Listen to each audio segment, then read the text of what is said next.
Австралийская полиция сообщила о крупнейшем в истории страны изъятии партии кокаина.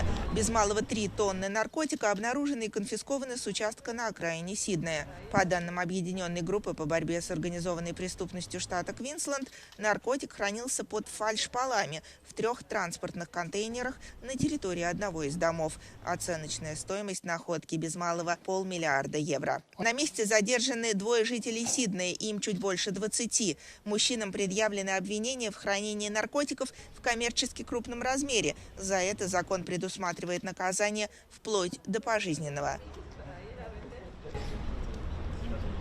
Полиция считает, что кокаин контрабандой везли в Австралию по каналу организованной преступной группировки. За кокаин и другие наркотики австралийцы платят одну из самых высоких цен в мире, что делает страну крайне прибыльным рынком для наркоторговцев.